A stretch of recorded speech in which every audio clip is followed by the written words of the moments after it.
Oh. Kapag ang bukang bibig mo, laging Duterte ang sinisisi, aba, may diferensya ka sa ulo. Sa kukote.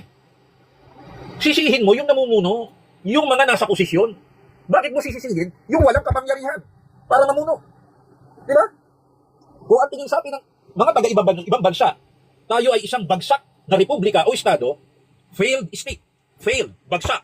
Abay, sisihin mo ang mga namumuno. Alam nga naman sisihin mo ang taong bayan. Di ba? Alam nga naman sisihin mo mga Duterte, hindi naman sila namumuno. Pwede bang sisihin yung mga kaalyado ng nasa administrasyon? Sisihin mo. Sapagkat lumalakas ang loob ng mga inutil na namumuno dahil may sumusuporta sa kanila na baluktot ang kukote. Bilhin mo, sisisihin mo yung hindi namumuno. Para mo sinisisi ang isang traffic enforcer dahil lang sa malala ang trapiko. Di ba? Yun ang tama.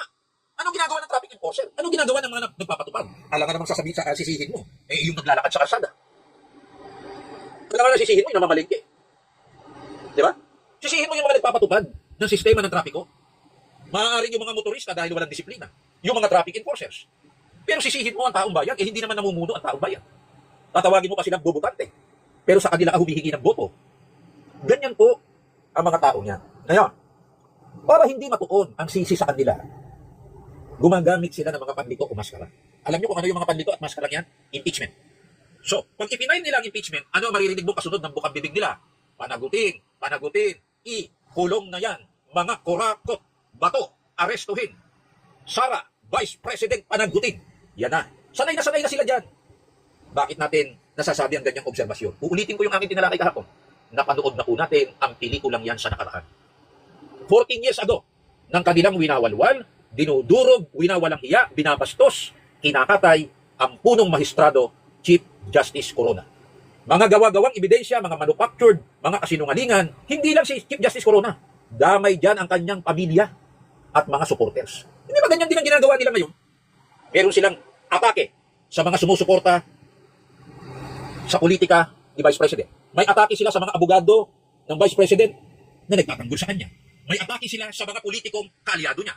May atake sila sa mga taga-social media o mga nasa iilan-ilan sa mainstream media na nagpapaliwanag ng panig ni Vice President Sara Duterte. May atake sila sa iba pang organisasyon o sektor na sumusuporta kay Vice President Sara Duterte. Diba? Mababasa mo yan sa kanilang mga sinusulat. Mapapakinggan mo yan sa radyo. Mapapanood mo yan sa mainstream media at sa social media. Kalat na kalat mo yan mga yan. Ganyan-ganyan ang ginawa nila kay Chief Justice Corona. At hindi lang yan, ang mabigat dyan, kakampi nila ang mga nasa administrasyon. Nasa administrasyon na dati nila isinusuka. Ngunit dahil sa kanilang puot at pagkasuklam sa mga Duterte at mga supporters, niyayakap nila. Tinatabihan nila sa gabi.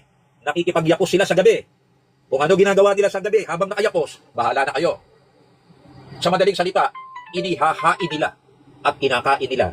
Tabi-tabi ko sa mga nag-almusal, yung mga dating isinusuka nila. Ito po, wala namang halong malisya. Normal naman sa tao ito. Sa ibang bansa, nung ako'y makapagtrabaho, umutot ka na ng buong lakas habang kayo'y kumakain ng kaharap mo. Ugali yan ng mga puti, Canadians. Okay lang sa kanila yun. Huwag ka lang didighay. Ulit, umutot ka na ng buong baho at lakas. Maririnig mo iba kong minsan. Doon sa mesa mo. Nang kaharap mo, o kasama mo, o kasalo mo. Habang kumakain, huwag ka lang didighay. Bakit? Ganon ang kanilang reaksyon. Kasi yung pag-utot, normal sa tao yun. Diba? Gas yan eh. Hangin yan sa loob ng katawan mo. Diba? Sa ating mga Pilipino, bastos ka naman. Kunwari, magtatakip pa tayo ng ilong. Lalo na yung nagtatakip ng ilong, siya ang umutot. Diba? Para sabihin doon sa mga katabi, hindi siya, pero ang totoo ay siya. Diba? Normal naman ang pag-utot eh. Pwede ka naman lumayo. Okay, kung talagang emergency, hindi mo na mapigil. Sa mga puti, baliwala yan. Pero once na dumighay ka, habang kumakain, mababastusan sila sa iyo. Alam mo kung bakit? Sapagkat ang pagdighay, pwede mong pigilin yan. Pwede kang lumayo. Diba? Pero pag nagkabiglaan at mabigla ka na padighay, ayaw na ng puti niya, nababastusan sila. Dahil baka ang kasunod niya ng pagdighay mo ay sumuka ka. Bakit? Kapag ang isang bagay ay isinusuka ng tao, ibig sabihin nun, gusto niyang ilabas sa katawan niya, ayaw niya nun. Unlike ng pag-utot, maaaring nasobrahan ka ng hangin, maaaring ang utot ay walang amoy, maaaring walang ingay, pasimple lang, ika nga, pero sobrang baho. Diba? Pero sa mga puti, normal yan. Pero once na dumighay ka, at lalo na't sumuka ka sa harapan nila, napakabastos mong tao sa harapan nila. Ganyan po ugali ng mga puti. Obserbahan ninyo. Ngayon, yung ikaw ay sumuka. Normal eh. Hindi kinaya ng tiyan mo eh. Talagang gusto mong ilabas para makabalik ka sa comfortable situation, di ba? Uncomfortable ka eh. Hindi mo malaman kung ano gagawin mo. Inilabas mo ngayon yan. Bakit mo inilabas? Sobrang dumi niyan. Yang inilabas mo. Di ba? Unlike nung pag-utot eh. Gas yun eh. Walang ikinaiba yan sa pollution. Pero pag sumuka ka, grabe po yung dumi nun. Di ba? Ang lakas ng puwersa nun, pinipilit mo pa na para mailabas eh. Eh kung sobra palang dumi nun, kaya mo inilalabas ay hindi komportable ang iyong pakiramdam.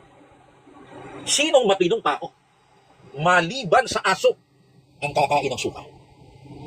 Pero meron ba mga tao sa panahon natin na dahil sa politika at puot sa mga Duterte, yung isinusuka nila dati, ay sinasalo ng bibig nila yung lumalabas sa suka nun? At yung nasa lupa na isinukay, kinakain nila, dinidilaan pa. Meron ganyang mga tao. Hindi ko nababanggitin. Alam na ninyo kung sino yung mga lumalamon ng isinusuka nila ngayon. Tanungin ko ngayon, ay hindi ba yung mga Duterte supporter dati sa unit team? Tama. Tama. Pero at that time, hindi pa nila isinusuka yun. Kasama pa nila eh. Kailan nila isinuka? Nung makita nilang hindi maganda ang ginagawa. Hindi maganda sa bitukan ng bayan. Kaya isinuka ng mga Duterte. Isinuka ng dating mga kaalyado. Eh bakit naman ikaw? Sukang-suka ka dati. Ha? Bakit sinasalubot nilalamon mo yung suka? Dinidilaan mo pa? At para palitawin mong tama ka sa paglamon ng sukang yon, itinuturo mo yung iba na mali, marumi, immoral, kurap. Pero ang ginagawa mo, mas masahol pa sa kurap. Dahil yung isinuka na yon, bulok yun eh. Panis, marumi, kurap. Bakit nilalamon mo? Para lang maging kaalyado. Pero ang gusto mo palitawin, ikaw ang banal, ikaw ang malinis, ikaw ang tama, at yung mga humiwalay sa suka, yun ang masama para sa iyo.